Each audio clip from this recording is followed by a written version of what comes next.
I'm welcome everyone to the 2025 Brain Binge.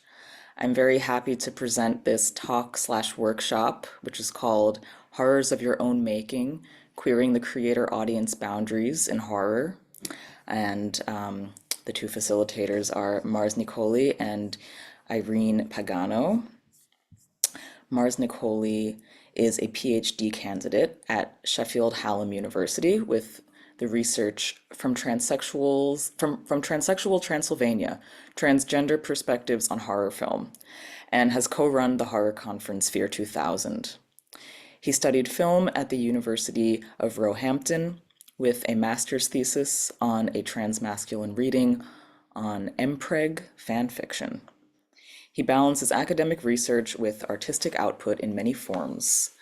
Z has published prose and poetry in English and Italian, and her short film Adam and Steve premiered in 2019 at the Weihnachts Film Festival in Berlin. I know that festival exists, but I've not been. And now we have Irene Pagano, they, them, is a research master's student in the Literary Studies program at the University of Amsterdam. Their research centers on queer theory, psychoanalysis, and illness, explored through European horror slash weird literature and interactive fiction, with their most recent project focusing on depictions of monstrosity in queer care narratives. They obtained their bachelor's degree in foreign languages and literatures at the Alma Mater Studiorum University of Bologna with a focus on English and German literary history. And I also learned that these two have known each other since high school. So enjoy this long-standing friendship and collaboration. I'll leave it to you two now. Thank you so much. I'm gonna start sharing my screen now. Uh, Hopefully I do everything right. We've done so many tech tests. Yes, I think we're good. Um, Hello, thank you everyone for being here. I'm quite excited to show you what we have in store for the next hour or so.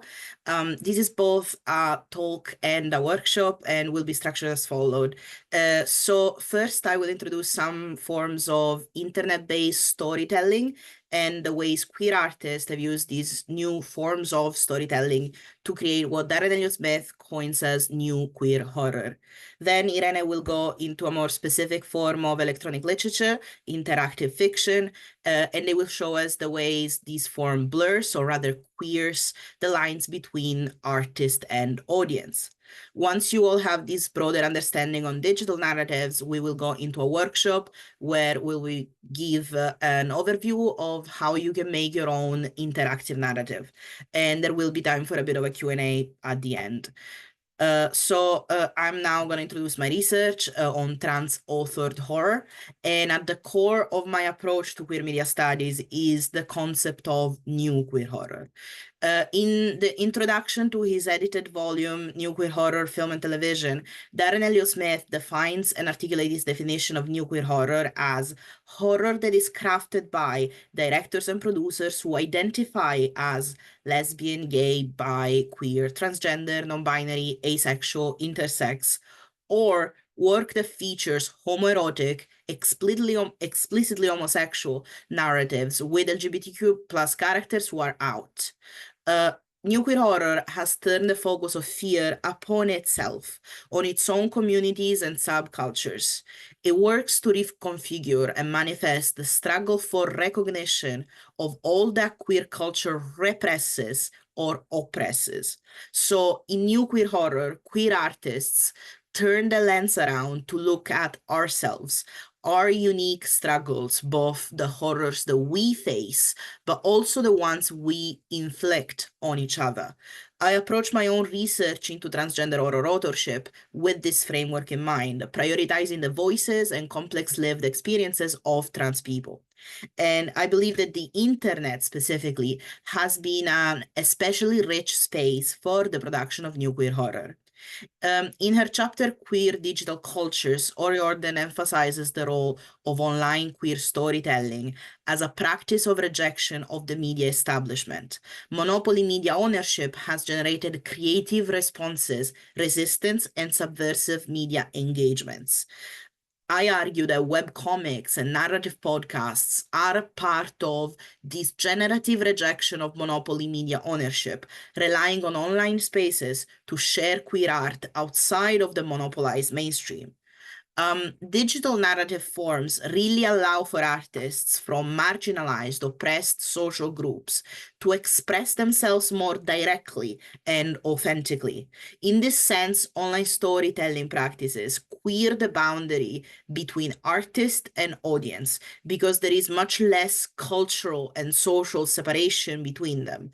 The artists usually don't have institutional or financial backing. They are often writing and producing with a literal $0 budget, with no marketing, no publicity whatsoever. Nonetheless, they are finding their niche audience as it is made of their peers. So part of my research has involved conducting interviews with artists involved in the production of narrative horror podcasts. These mostly meant directors and showrunners, but also writers and producers.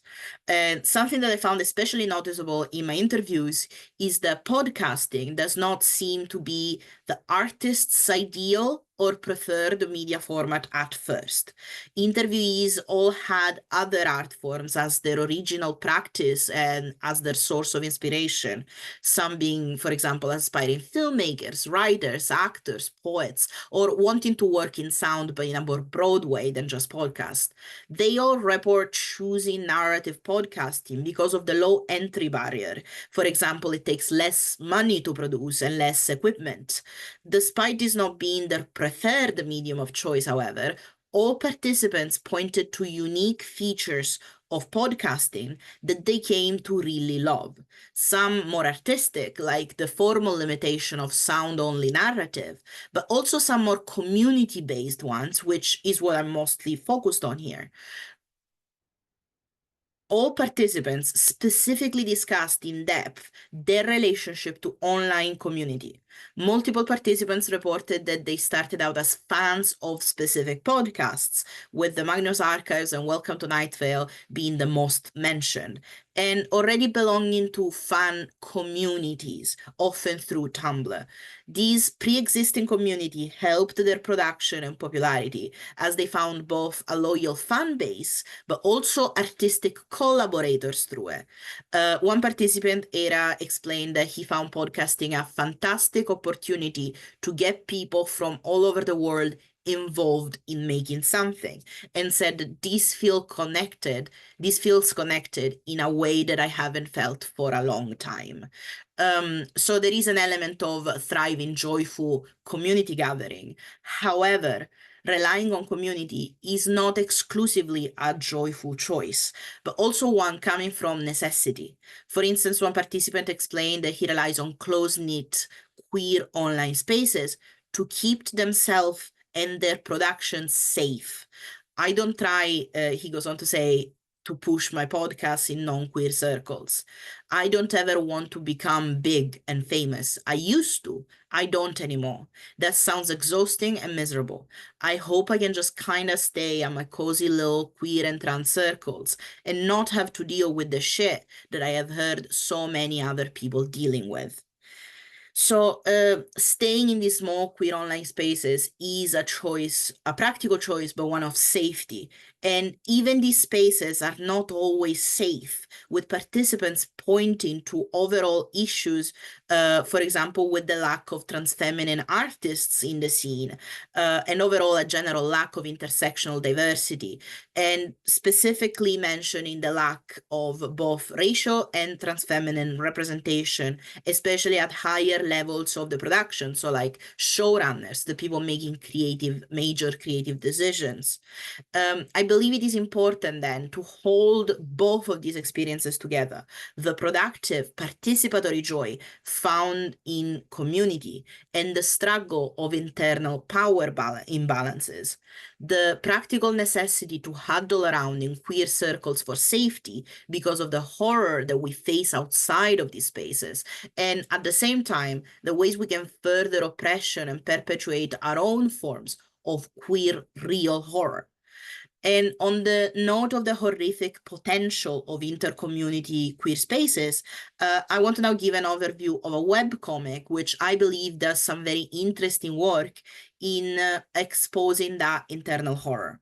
My case study, What Happens Next, is a psychological thriller webcomic revolving the aftermath of the murder of a 15-year-old by her friends, all homeschooled transgender teenagers who all hang out in online fandom spaces like Tumblr.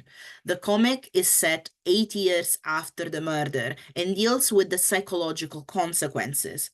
The series format directly engages with the nature of fandom spaces as a participatory culture and the ways these online communities can contort themselves and foster deep inter-community, interpersonal violence, which is, of course, externalized as physical violence in the murder at the root of the series, but is not limited to that. The role of the internet in this story is crucial at the root of a lot of the horror, and it is constantly emphasized through practical choices, such as the formal use of recognizable web interfaces as a storytelling device. Here you can see the first page, the first image to the left is the first page of the first volume of What Happens Next, which starts with a mock search engine giving us the volume's title, dog names, and some content warnings before we dive into the story itself. On the very next page is another very recognizable interface, in this case, a true crime YouTube video, in which the YouTubers are emphasizing how one of the murderers is not only free, but currently active online. In the third slide here, in the third picture here, the emphasis is precisely on the online element. The fact that Milo is online makes him more real, closer to us, the real people, the writer and the readers, who are all engaging with the internet to be able to access the webcomic itself. I, Mars, reading this, am online. The online is us, it is our space, and the killer is on the loose here. He's one of us.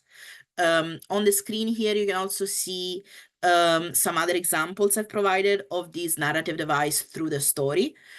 What Happens Next relies on the participatory, interactive nature of online storytelling to pull us into the narrative, make us part of the horror, specifically if we, the readers, share a lived experience of queerness and transness tied to that time and space of mid-2010s internet, and specifically fandom spaces and Tumblr.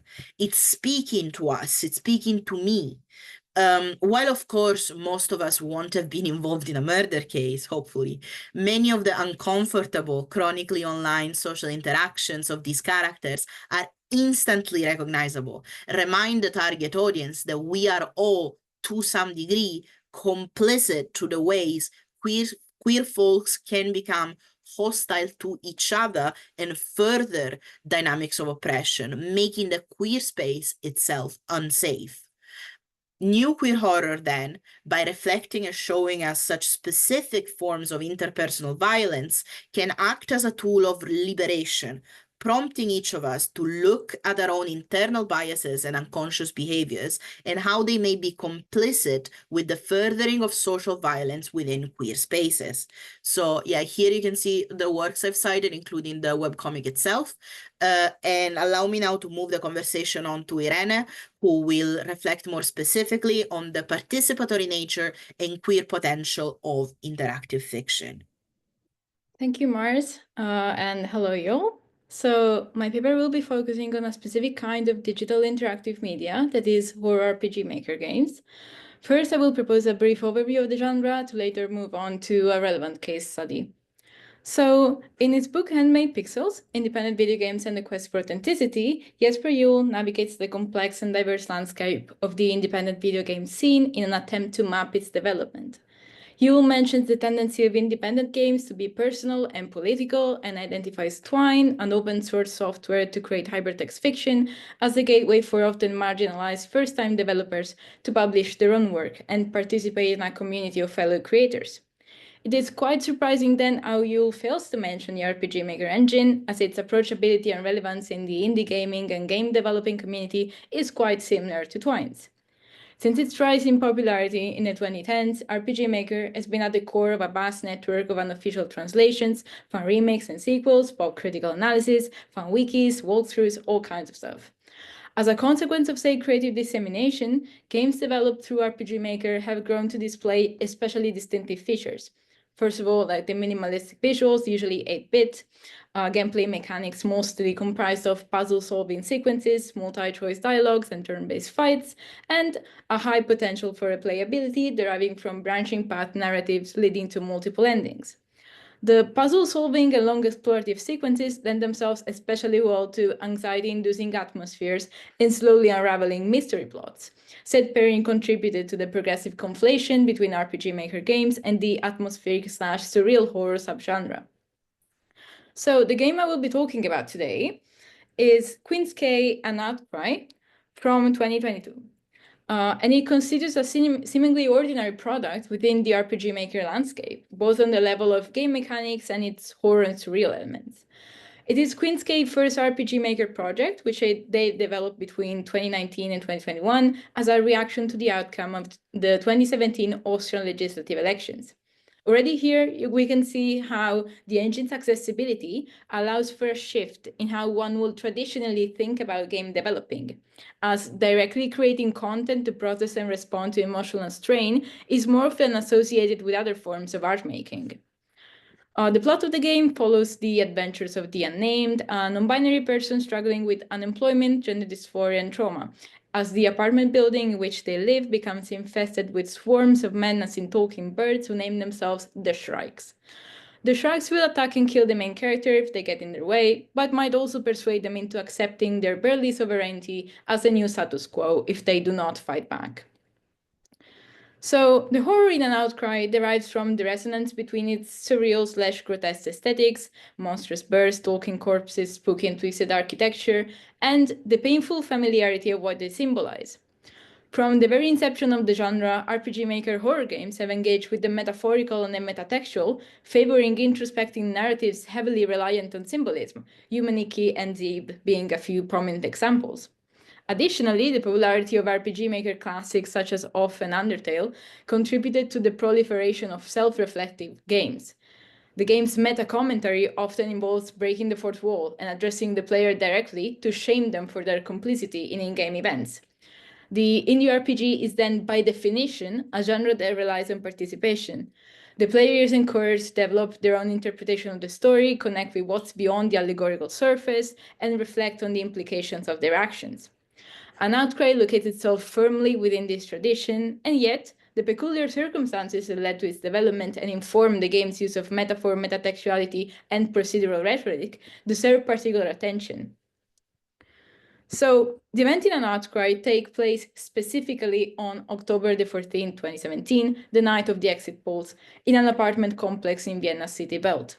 A partial view of the belt is the only accessible area outside of the building, a peek into the real world punctuated by stumbling blocks commemorating the victim of Nazism, and electoral campaign posters of Sebastian Schrey, a fictional politician whose uncanny smile and words of hatred haunt the unnamed journey. The unnamed appearance, just like many main characters in RPGs, verges on neutral, genderless, blank. They are literally unnamed also. They are faceless, hairless, voiceless, inviting the player to project themselves onto them. And yet, the absence of gender markers in their appearance does not spare them from being misgendered and then named.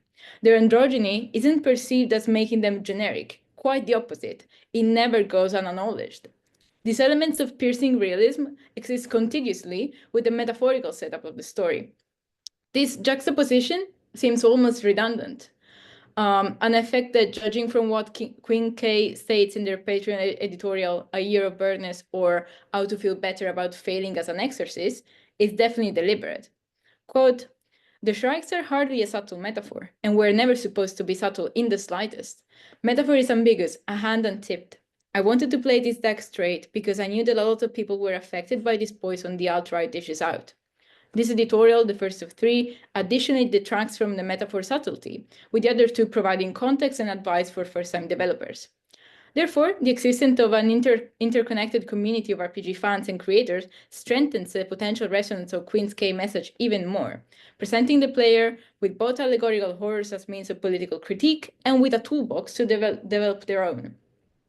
Displaying actual time-space coordinates operates as a form of grounding, encasing a potentially universal horror metaphor within specific concrete circumstances. Contrary to classic RPGs, the interpretive output narrative demands from the player is minimized.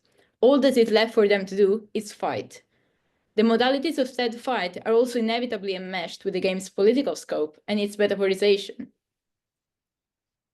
So it might be surprising how, even if one chooses to go against the Shrikes, that is the primary enemy of the game, the only way for the player to pursue some kind of resistant practice is to stray from the expected gameplay dynamics. That is, mechanically rejecting the possibility that what is described in the game's text box might represent the only available course of action. Pressing ESC when faced with impossible decisions will lead the unnamed mustering up the courage to act according to what they deem to be right, regardless of the consequences, such as when one of their neighbors is harassed by a racist and the proposed dialogue options only allow for indifference. This detail can easily be missed and will very likely stay unnoticed by most players the first time around. That in turn makes it very unlikely that they might be able to obtain what could be seen as the game's good ending, or some minor, during their first gameplay. In the final sequence of the game, when the unnamed is confronted by the giant Panopticon Shrike, the player's inclination will probably be that of kickstarting the boss fight. Once the battle begins, it soon becomes apparent that all of the unnamed attacks cause no damage to the monster. The player is then left with the option of surrendering, or refusing to yield and being driven to suicide by the Panopticon Shrike. If ESC is pressed when these options are presented, the unnamed can simply walk away from the battle, and after successfully overcoming a group of ordinary shrikes, that is the kind of fight that you'll have over and over and over during the game, join those who helped them survive through the night. Together, they tentatively face the outside world, leaving the Panopticon Shrike trapped in the building, the unnamed featureless face now morphed into a beacon of hope. It must then be considered that RPG Maker games tend to be built with special attention to their replayability value and usually reward completionism. The accessibility of the hidden ESC option, not signaled mechanically nor hinted at in any way in text, increases in likelihood when one takes for granted that the player will strive to collect all of the available endings, and that they might start trying things out in the process of figuring out how to achieve them. From a procedural point of view, their commitment to finding a solution at the cost of going through multiple disappointing attempts, going even as far as hacking the system, is rewarded. Striving to think outside the text box is indeed proven to be the only possible course of action to obtain positive change in a system structured to prevent it. So, much like in Undertale's case, the player who selects the design morally negative route is chastised for said choice. As the unnamed runs away from the recriminated corpses of their neighbors, the narrator addresses the player directly before the unnamed themselves turns into a shrike. Quote, "The script did not offer a way to help, so you felt justified not to try and let it all run its course. Why care when the way to help is unclear, or dangerous, or annoying, or unkind?" The impact of this call-out is doubled when one considers how, in contrast with Undertale's use of the same strategy, the violence that is criticized is not abstract, neatly applicable to any and all imaginary conflicts. It is given a face, a surname, a political party, a flag. The player is not simply being held responsible as a consequence of their interfacing with the game, they are being held responsible as a political subject. And yet, fighting back can often feel punitive. The unnamed gains no experience points from defeating shrikes, all enemies look and act the same, each battle is introduced by a caption stating that they, the unnamed, don't want to fight. This discrepancy, an example of what Clint Hawking terms ludonarrative dissonance, is reinforced by the fact that the Ursa Minor ending prescribes the player's disengagement from a boss fight. That means the first fight to look different, visibly high stakes, exciting, and engagement with another unremarkable, unsatisfactory battle. The fights that are not possible are thus simply not gratifying. An outcry uses its real-life references and builds unfairness into its gameplay mechanics to support the metaphorical narrative framework in conveying a very specific experience, overwhelming, replete with failure, demanding attention, and desperate commitment. bowing down to burness and fascism is the easiest path on a procedural level, so not lesser in the amount of horrors that the player is presented with. Queen K defines said narrative strategy as an attempt to exercise a specter weighing on the zeitgeist. This obscure statement contains a twofold seed of hope. First, hope that through the guise of interactivity and aesthetic impact, the story might actually manage to sway the player's perspective and push them to take action, make things, do not disappear like the smoke into the night, like the characters say. Second, hope that the author might derive some kind of personal catharsis out of their creative output, enough to cope with the overwhelming state of things that inspires their work. According to Queen K, both sides of this attempt are bound to fail. In the editorials, they explicitly state their belief that video games cannot change the world. And as per what concerns catharsis, they reckon with the fact that it cannot fully be achieved when the circumstances producing the trauma still stand. Quote, the story is done when it seems it never will be, but the specter is not exorcised. Ultimately, when wondering what to do with this failure, they conclude their editorial with a question. What would you do? Would you know that your old frame of reference does not apply to something that important? When faced with RPG Maker's accessibility and participatory potential, as well as by the contrasting feelings of hope and despair that guide Queen's K and Outcry, the player/aspiring developer is faced with the awareness that failure is not a factor if we consider making art in impossible circumstances as the opposite of dying or surrendering, as an alternative to letting the fascists inside them decide which branching path they shall pursue. This is the end of my talk, and here's my works cited. And now it's time to move on to practice.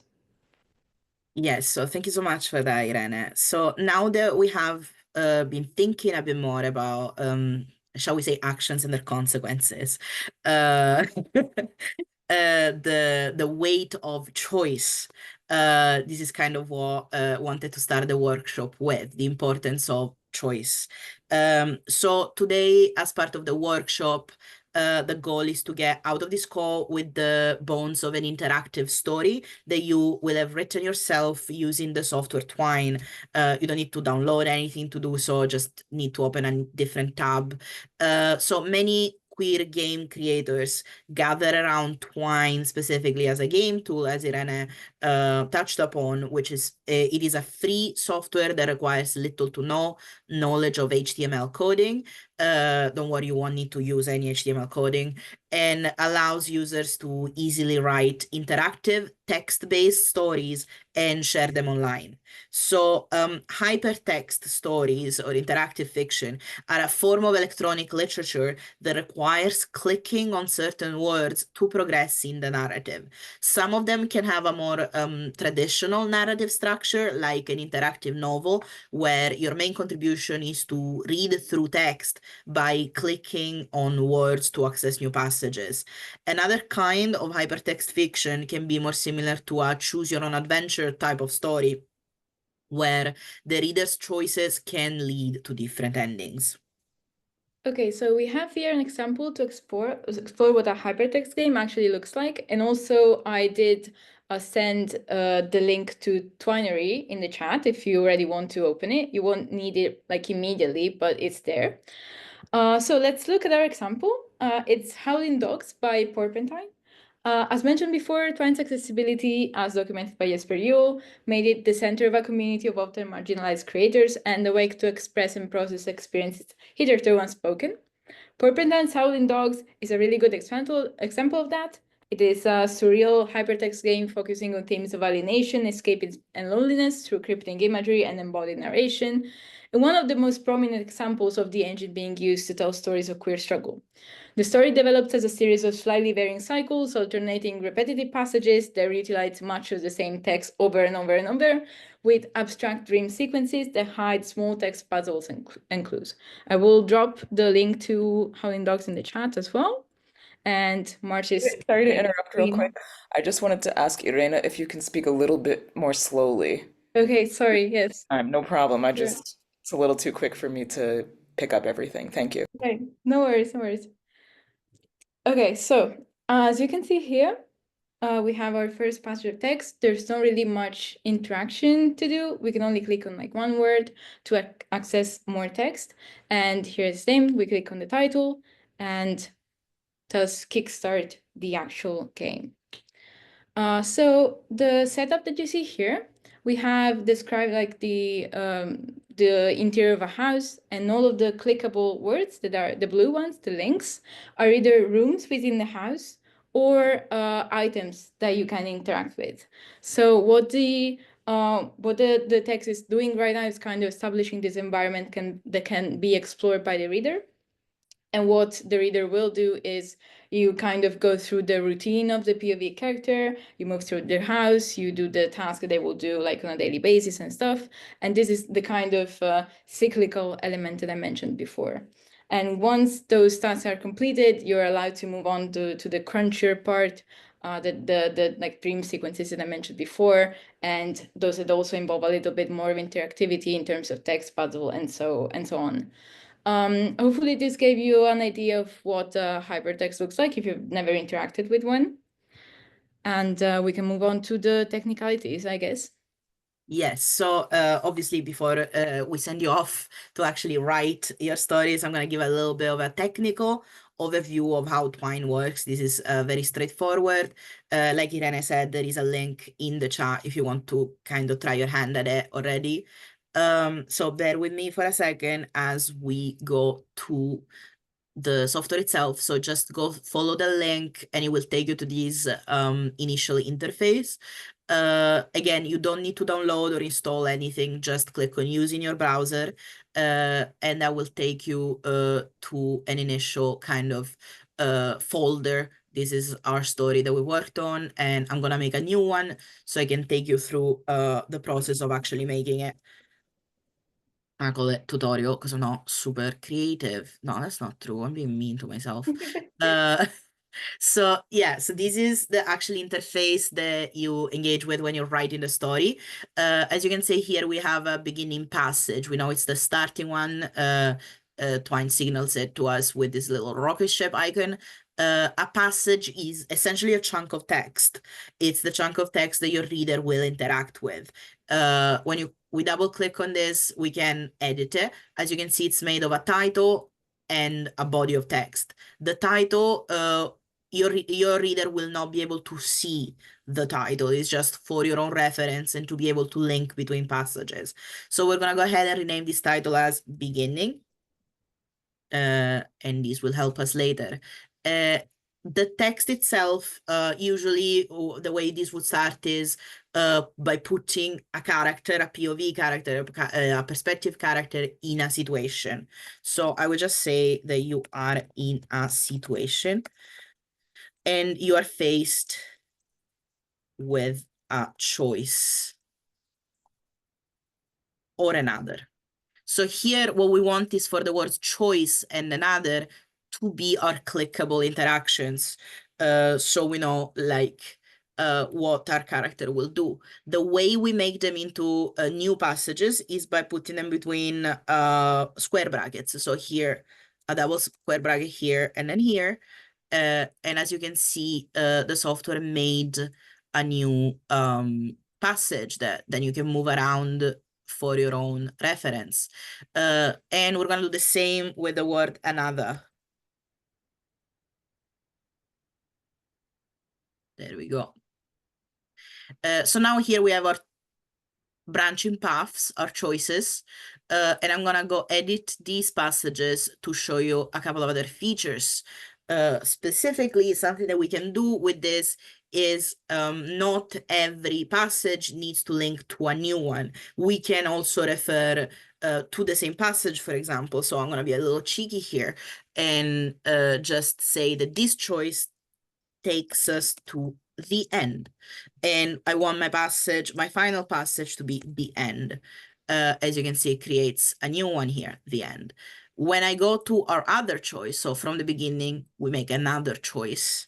I'm gonna say that no matter what you choose, you will always get to the end. End. Yeah, there we go. And so both of these choices will always take us to the same result. Now, you don't have to do this. This is just an example, so I can show you this feature. Something else that we can do, and it's fairly common in interactive storytelling, is that the end links us back to the beginning. So in this case, we're gonna go interact with the body of the text with the end and say, is the end not a type of beginning? And as you can see here, I've used the word beginning, which was the title of our first passage, and therefore will take me, when I put it in brackets, back to beginning. Make sure this is case sensitive, so make sure everything is in lowercase or uppercase or however you wish. So yeah, so this is now our current story, and we can have a look at what we did from the reader's perspective by selecting the beginning and press on here, test from here. Yeah, so here we can see like it's a very similar interface to Howling Dogs. And we have our choices, one and the other. Choice takes us to the end. Is the end not a type of beginning? And we're back where we started. And we can go the other way, but we will always end in the same place and be taken back to the beginning. So yeah, so this was a bit of a more technical overview of how the software works, but we're not here for the technicalities of it. These are just necessary to get into the creative part. So here we have a bit of a suggestion to actually start writing something. Of course, especially with branching paths, there's all kinds of different choices you can make. So we have made a possible structure for you to follow that hopefully will make it easier and a bit less overwhelming to deal with the vastness of options, the vastness of possible choices that can be out there. Here on the screen, you can see our suggested outline. We start again with a beginning, with a situation your character is in, and there is a choice to make. The choice to passage 2 and 3 can be as simple as going left or right, or as complicated as you wish to make it. And they also don't need to vary vastly. And each of the choices will then have an outcome from passages 2 and 3. These outcomes, again, don't have to be radically different, just different enough to let the reader be part of the storytelling process. You can then give your reader 2 more choices, one for each passage. But that doesn't mean you need to come up with 4 more scenarios. Your choices can be similar, and in this case, we suggest both passages 2 and 3 take you to the same good ending, or 2 different bad ones. Of course, what you mean by good and bad is entirely up to you and your twisted horror mind. So another little quirk that we suggest to follow is also to use the bad endings to take you back to the start, as this will encourage the reader to explore the story and follow new available paths. You don't have to do that if it doesn't make sense for your story, but the looping narrative can be a fun interactive element that is kind of unique of this type of story. Okay, so to help you get started with your story, we have provided here some prompts that you can use. We suggest you pick one from each category, start from there. Feel free to mix it up, go for unexpected pairings, pick something more conventional like kitchen plus knife, just to try and give it a unique spin. I will now read out the prompts for you. So we start with a place. The options are kitchen, waiting room, alley, forest, bathroom, bus stop, bar, bedroom, train, or museum. All interesting possible horror venues. And then we have objects. The objects are keys, mirror, necklace, shoe, glass, lighter, knife, door, scissors, and bone. Just pick one. Pick the one that you like the most.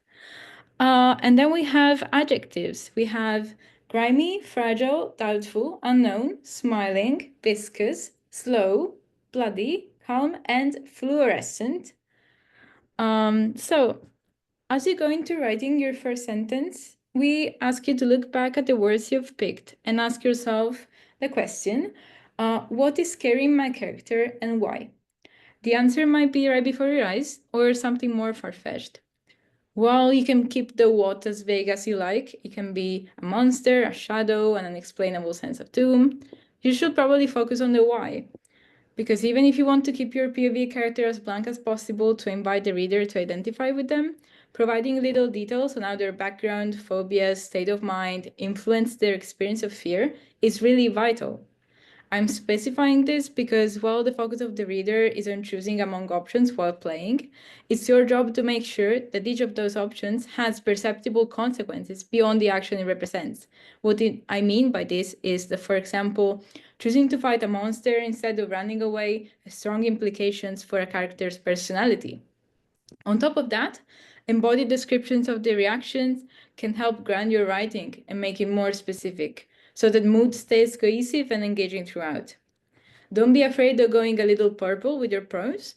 I love purple prose myself, as you might have noticed. One crunchy sentence can be scarier than a complex action sequence, especially when working on really short pieces like the one that you'll be writing for today.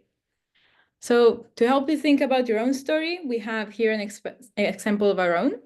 First, we chose our prompts, in this case, forest, necklace, and unknown. And then we went ahead and did a bit of a brainstorm for a story following the suggested outline. So when writing this, I wanted to start with something queer and spooky, of course. So I came up with a completely unrelatable scenario in which the POV character tries to impress her lesbian crush by going on a little adventure in some scary woods. Here's where our choice of place forest comes into play. As I introduced the spooky element, I gave the POV character the option to A, run away, or B, put on a brave face. Those two branching paths lead to a good ending and a bad ending each, with the good ending being the same for both, as we explained before. Now that we have hopefully given you a bit of a guidance structure for how to approach this, we're going to go into a 10 minutes break for you to get some thoughts together. You can refer back to the screen as we'll leave up a slide with the prompts and structure. Of course, I said before, think about your point of view, what is your character scared of and why, and think about writing choice and just keep your prompts in mind and let the creative juices flow. Can This you 10 go, minutes are for can you you. go back to the screen that you were just on with the with your example? I'd love to, maybe you can read through it actually again, because I'm Sure. really enjoying what I read, but then it went too quickly to the next page. Sure. Okay, so give me a second. Okay, so at the beginning, we have a kind of setup situation. There's two ladies in the woods, and they're exploring. They hear a noise that is scary. Therefore, they have the choice to, the POV character has the choice to run away, go back, or move forward and kind of try and be brave. And either way, as we said, like the kind of the variability is not our forte here because we don't have a lot of time and space to develop more branching paths. But so either way, they meet this ominous figure, this kind of spooky monster, and the choices are either to run away again or confront him.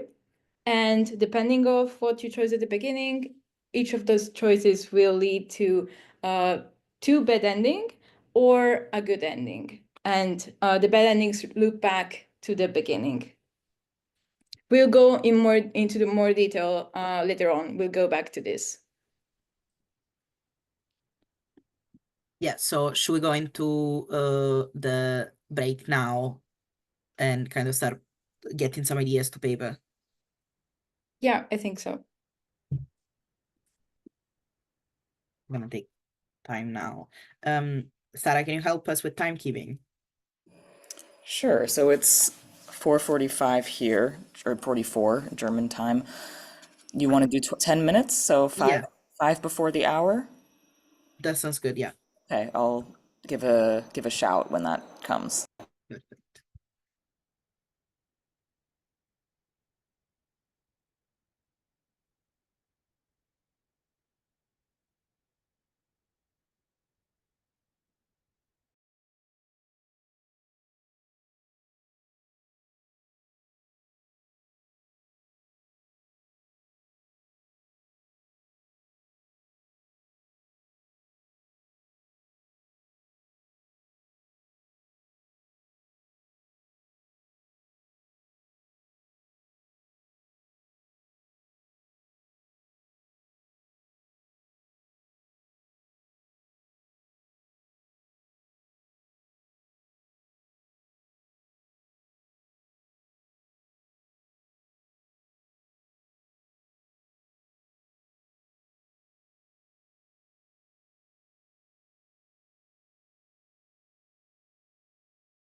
I don't know if we're kind of coming back now. Yes. I was Yeah. going to speak up in 1 minute, but now is a good Okay. time too. Yeah.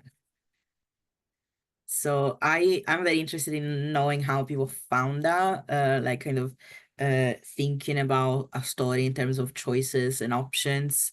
If anyone has been like following along and doing the work, I have my own notes because I've used this to come up with something myself. But yeah, if anyone else wants to share, otherwise I can go ahead first. I also want to invite people if they feel comfortable to, you can also turn on your camera since we're having an interactive part.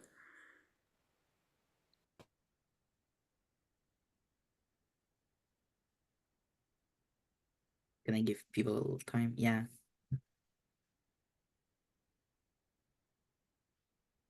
Hello.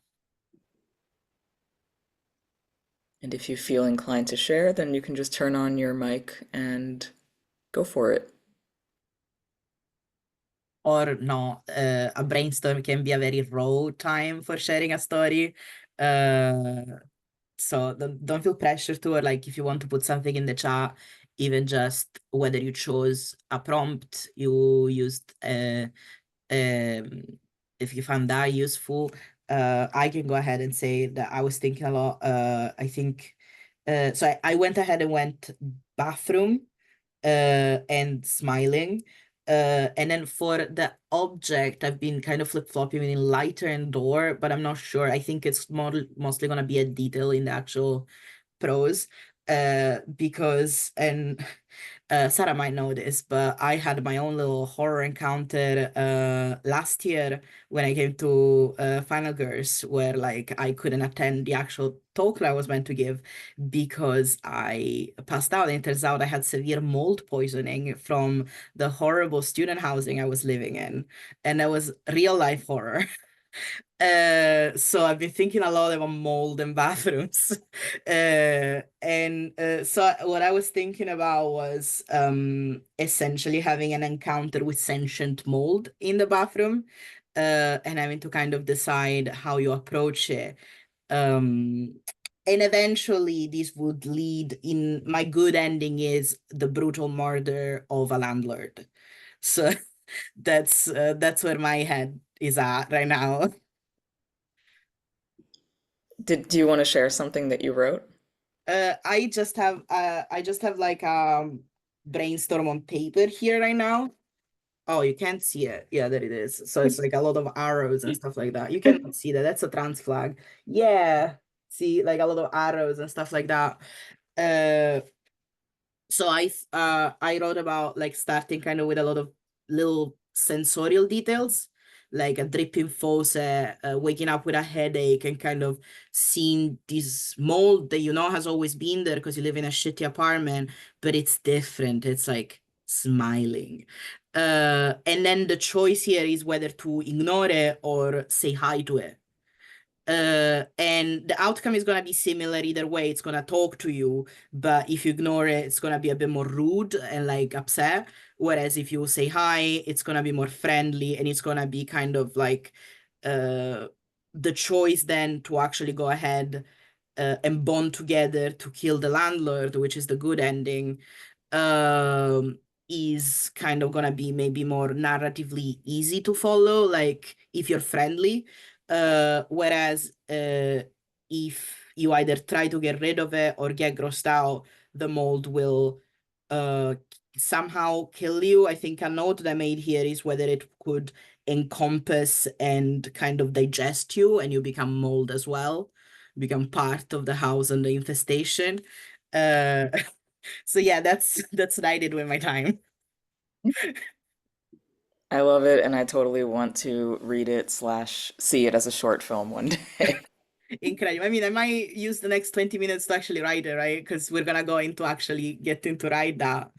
I think I'm gonna spend like another minute seeing if anyone wants to share anything. Otherwise, we can go into the actual writing. Yeah, also, if people aren't comfortable with their stuff being shared in the YouTube video, that can be edited later as well. So you can Yeah. let And I us think know if if you want, that's the case. and I think if you want to just put it in chat, the chat isn't getting recorded, right? So yeah, if you want to just share it in chat, you don't want to put your face or ideas publicly, that's also completely fine. And again, brainstorms can be very raw and personal, right? So that's completely fine. I mean, I can just share which of the prompts I chose. Yeah, I chose a bus stop and a fluorescent bone. Nice. that's, oh, I Yeah. love that.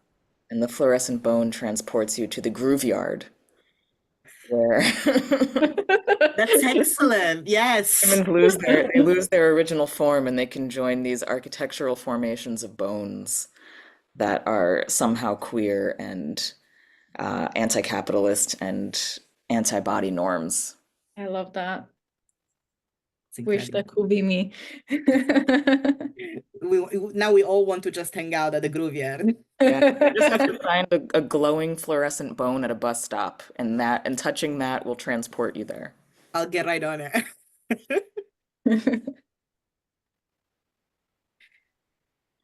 Okay, so should we start going into how we actually turned the original brainstorm into a story? And I'm saying we, most of the creative writing for this has entirely been done by Irene. Uh, You will have to endure my writing a little longer, but I hope that it might inspire you. Okay, yes. Maybe let's go into that then. yeah.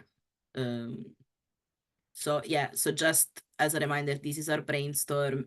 The lesbians are getting lost in the woods, and then either confronting or running away or playing dead from an ominous man, who will either eat us or our crush is gonna turn into a werewolf and eat him, depending on the choices. This is the bare bones plot, and I'm gonna now go into the story. Yeah.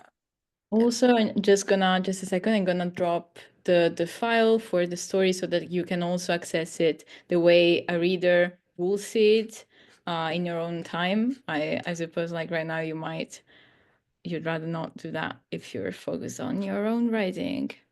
Just a sec. Okay. Yeah, I'll do it. I'll do it in a second. Let's go into the thing.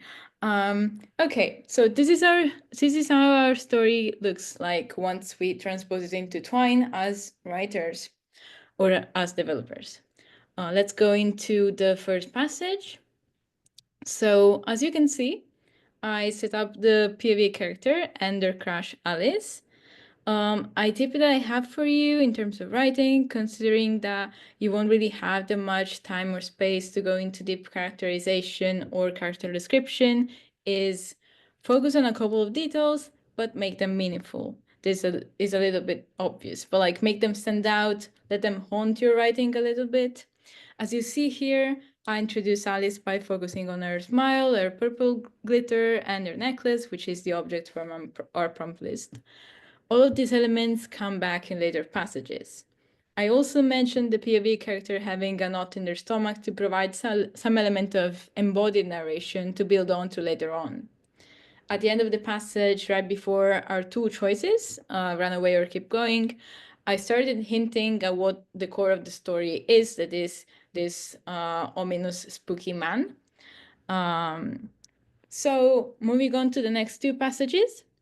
As you'll see, they're quite similar in terms of writing. I ended up reusing a lot of the dialogue and description, but making small alterations in punctuation, word order, and context to convey different feelings. In the runaway passage, the knot in the stomach is a signifier of the character's anxiety and their fearful nature. Well, in the keep going passage, it is still associated with tension, but also with excitement and lust for adventure. So in a way, when you are providing the reader with different choices, you're also providing them different choices in terms of characterization and who their character really, who the character really is. And finally, our endings.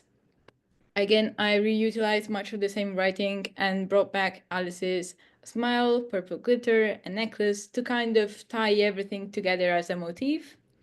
The bad endings mostly diverge on whether or not the POV character chooses to keep Alice with them or not, and invite the player to be brave and try again, going back to the beginning to explore other possible paths in the story, which are not many, but they don't know that, so might as well. For the good ending, I decided to go with something a bit cheesy, a bit Twilighty. But as we said, a good ending in horror can mean many, many things. So when you go into writing, just let your freaky imagination run wild. And now I will, hopefully I will manage that. I will drop the file into the chat so that if you want, you can also take a look yourself as a reader. Yes. And then we can just go into writing. Can you explain again how to get two different outcomes to go back to the same thing? Was there a special trick for getting it to go to the same end? Oh, So, no, basically, okay, go ahead. yeah, Sorry. on a technical level, what you do is just use the title. So as you can see here, for example, in Runaway, at the end, there's the same title of the beginning passage, Be Brave, Try Again, Mm. which is what your reader will see, just the text, Be Brave, Try Again, and they will click and get back to the beginning. So the trick, quote unquote, is just calling your beginning passage whatever text you want the reader to click on at the end to get back to the beginning, because the reader will not be able to see the titles anyways.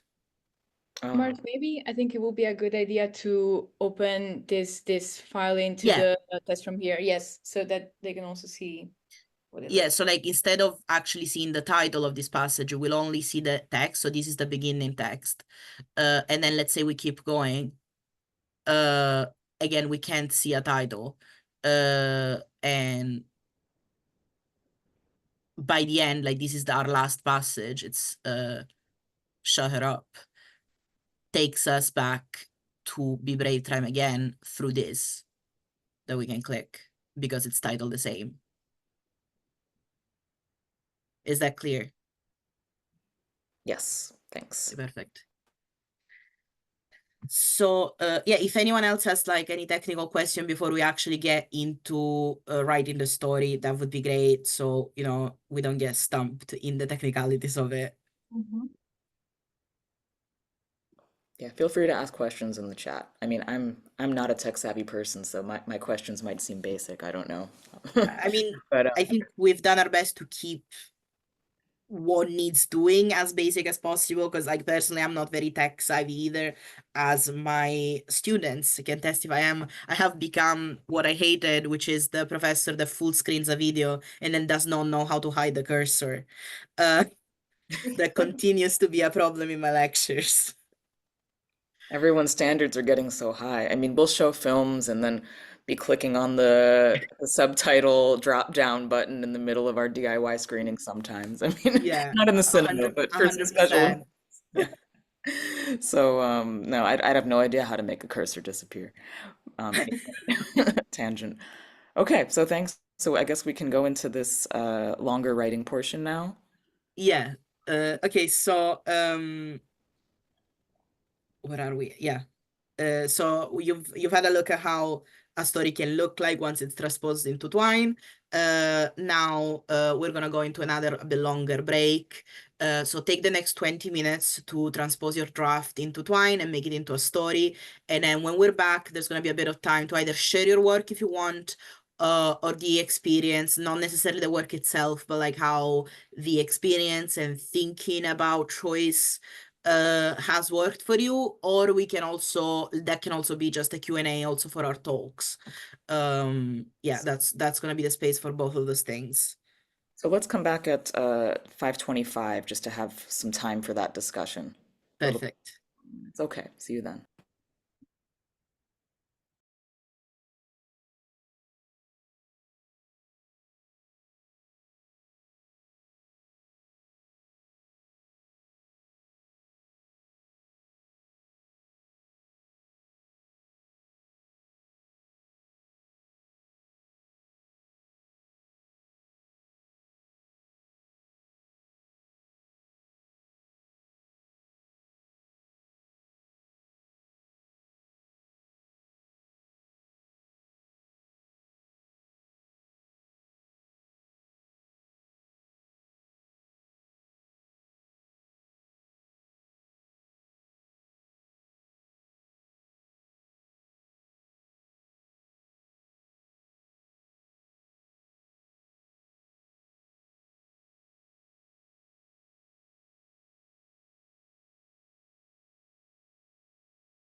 Is everyone ready to come back? Also, I think I may have been unmuted the whole time and you probably heard my typing, my clackety clack of my typing the whole time. So, sorry if that was distracting. I personally didn't hear it, but it would have been a very comforting sound if that's the case. Maybe it wasn't on then.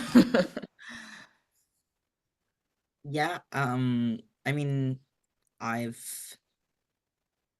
made my way through half of my story, but you know, that's just time for that's just a start, if that makes sense.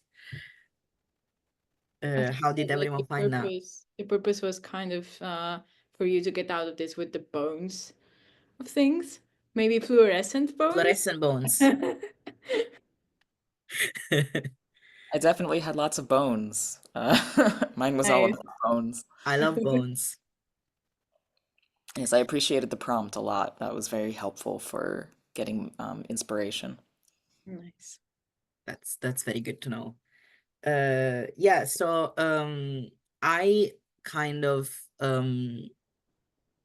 found like I think a lot of what I did was try to think about how to um make these things work together, make the prompts work together in each different section. I really appreciated Irene's advice about having little details uh that work no matter what you do. Does anyone want to share anything, or is there questions for us?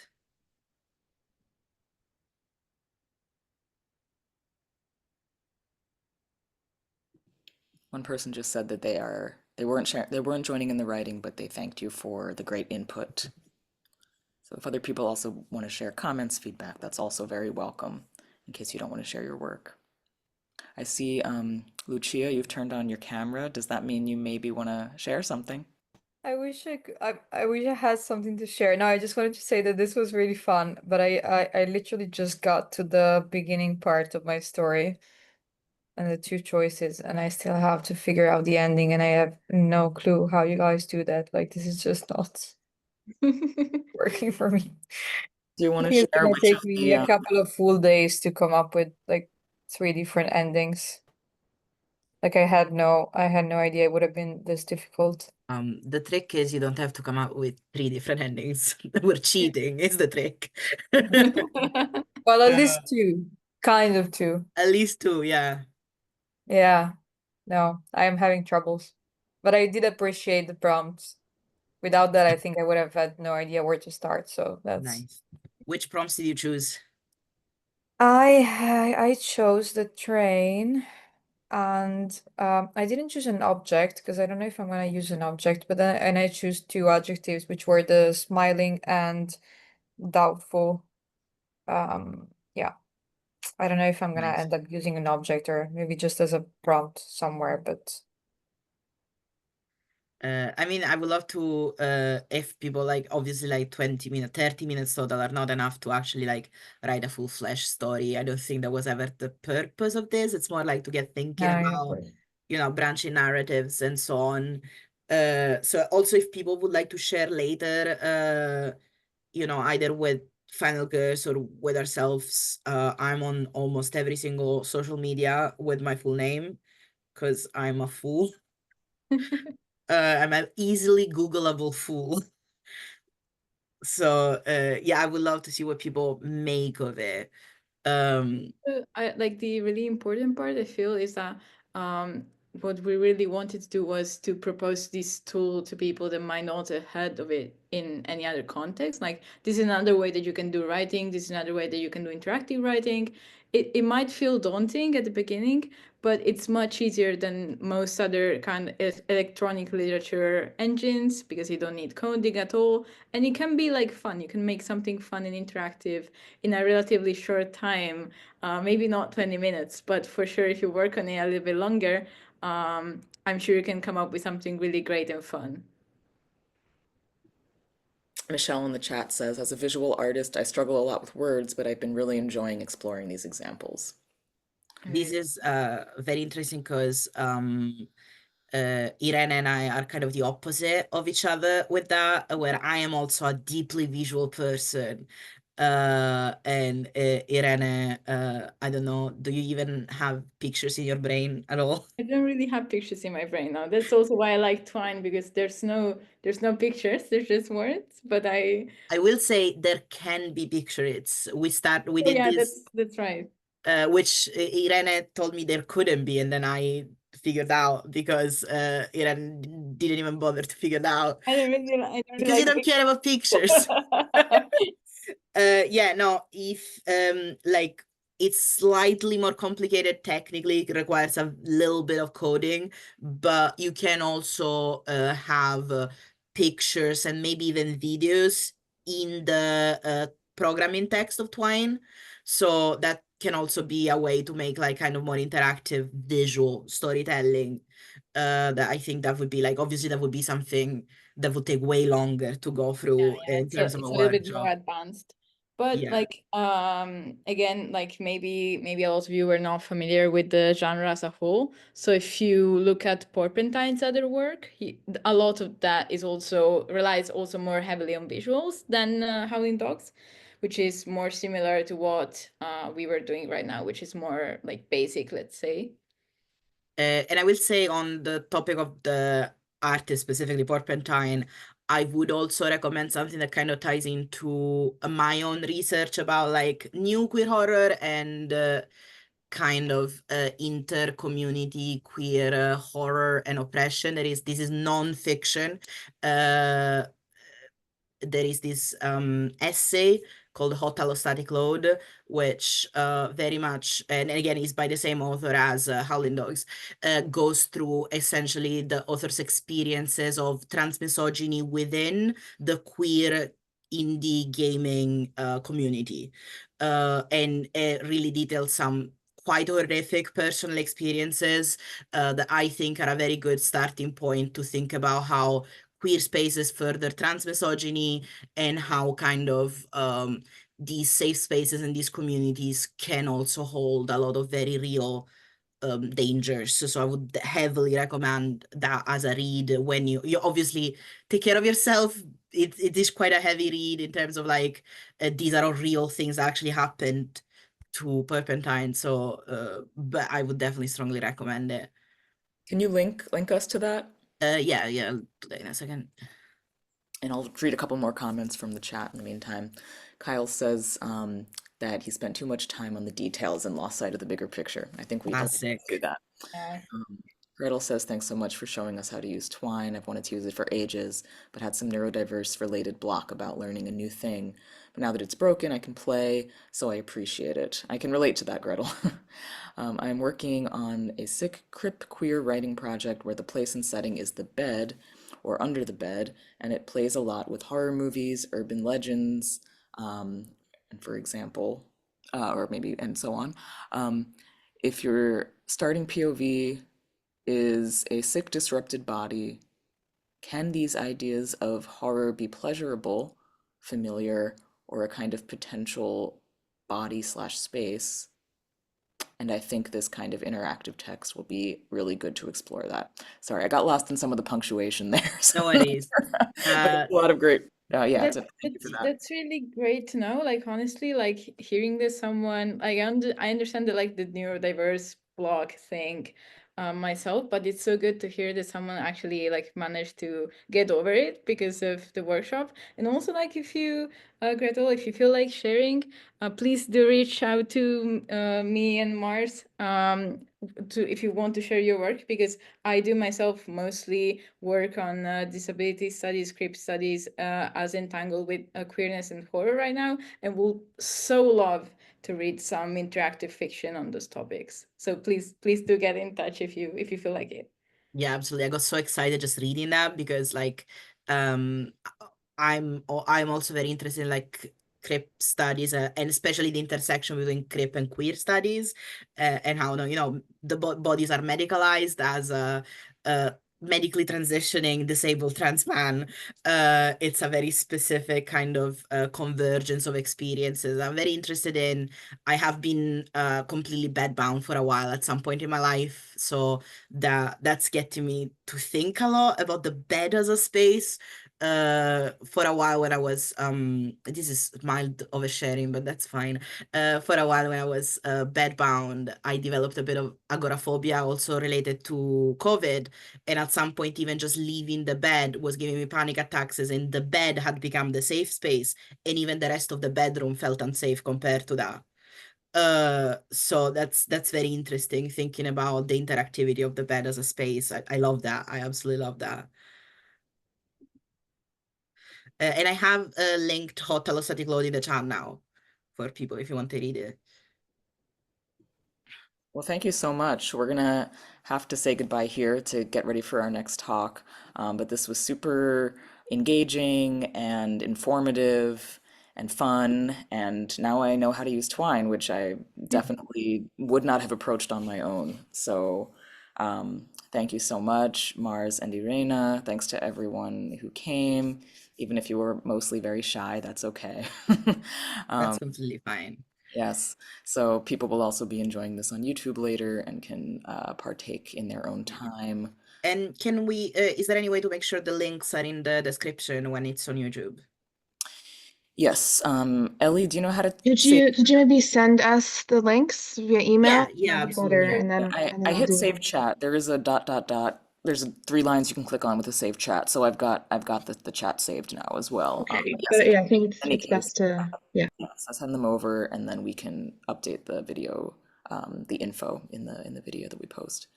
So yeah, Amazing. Thank you so much. Amazing. Thank see you you. in 20 minutes for a talk on orgasms and horror. So stick around. Bye.